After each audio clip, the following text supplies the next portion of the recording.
President Trump's newly appointed FBI Director, Patel, has announced what he describes as a historic turnaround for federal law enforcement.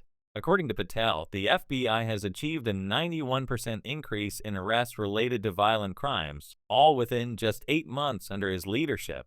In a recent televised interview, Patel credited this progress to a simple but powerful shift in direction.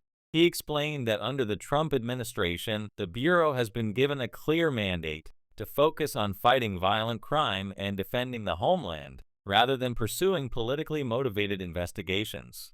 Patel said that when agents are allowed to perform their duties without interference, the results are immediate.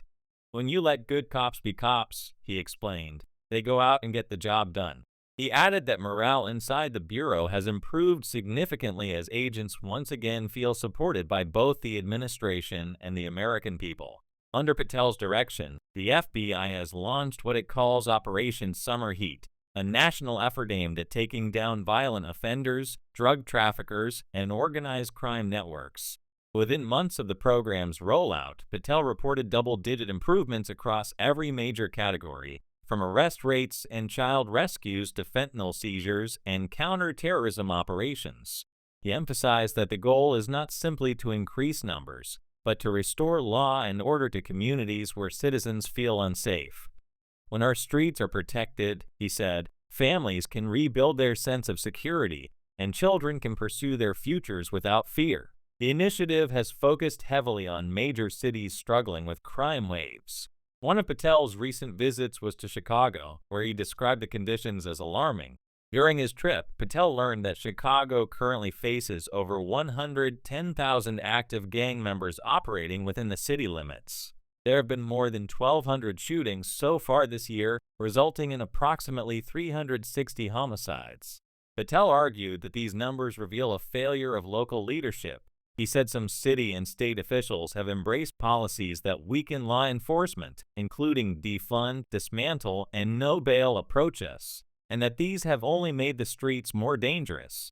In his words, when politicians choose to side with policies instead of protecting their people, crime fills the gap. According to Patel, the federal government's new strategy involves deploying additional FBI resources to work alongside local and state officers in high-risk areas. The goal is to share intelligence, track organized crime more efficiently, and use federal task forces to target violent gangs. He credited President Trump for authorizing these moves, describing the effort as a quiet but focused campaign to restore public safety in major cities. Patel also pointed to the example of Washington, D.C. and Memphis, where similar collaborations have reportedly reduced crime rates and improved public confidence in law enforcement.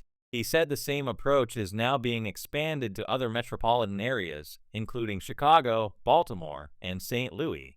In his interview, Patel also addressed one of the most controversial issues facing the FBI in recent years, allegations of political weaponization within the agency itself. He said that when he took office, his team discovered evidence of unauthorized surveillance programs targeting sitting members of Congress. These operations, Patel claimed, were conducted during prior administrations and were concealed using restricted data systems designed to hide sensitive files from oversight.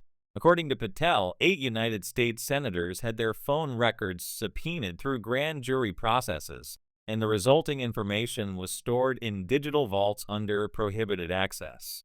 He explained that this classification meant even senior officials could not view the files without special approval from the Attorney General and the FBI Director. Patel described this system as a deliberate attempt to bury politically motivated surveillance data. He stated that once he took over the Bureau, he ordered a full review of all such restricted databases. Teams were assigned to locate, unlock, and analyze files that had been sealed for years. Patel said the goal was to bring accountability and transparency back to federal law enforcement. We knew where to look, he said.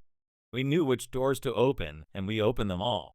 During this process, several agents allegedly involved in the prior surveillance operations were dismissed.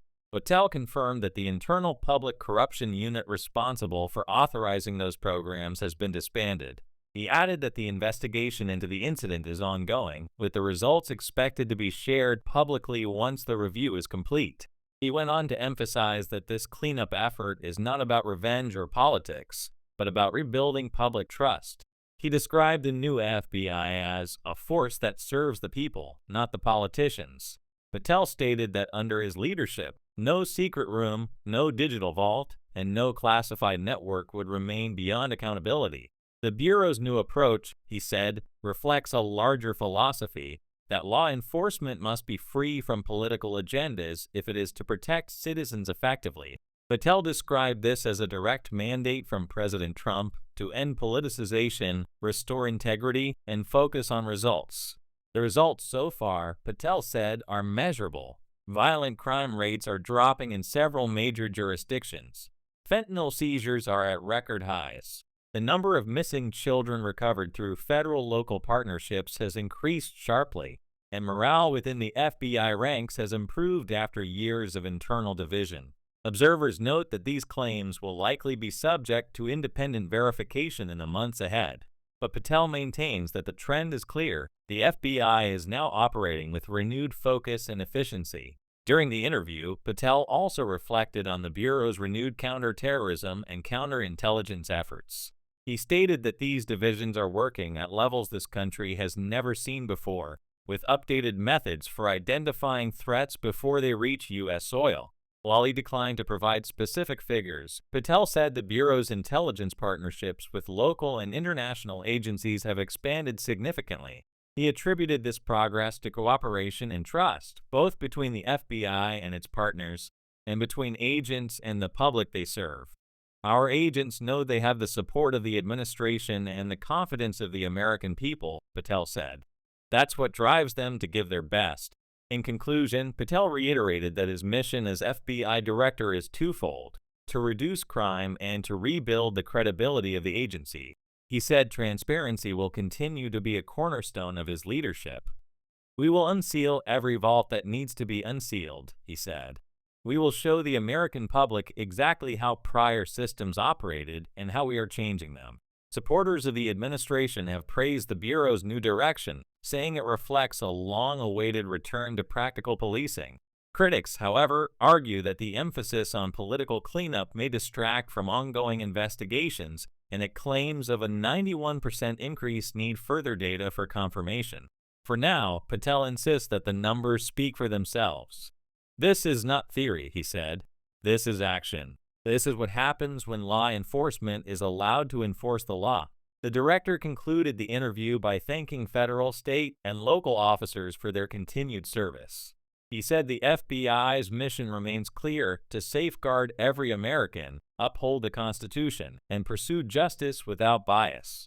As the debate continues over the future of U.S. law enforcement, Patel's message appears consistent: rebuild trust, remove politics, and focus on results. Whether this strategy will lead to long-term reform or spark new controversy remains to be seen, but the director's tone suggests that his administration intends to press forward regardless of the challenges ahead.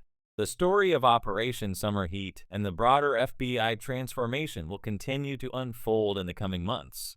For now, officials say the early outcomes show a clear pattern: improved coordination, stronger community engagement, and measurable reductions in violent crime. This has been your National News Update.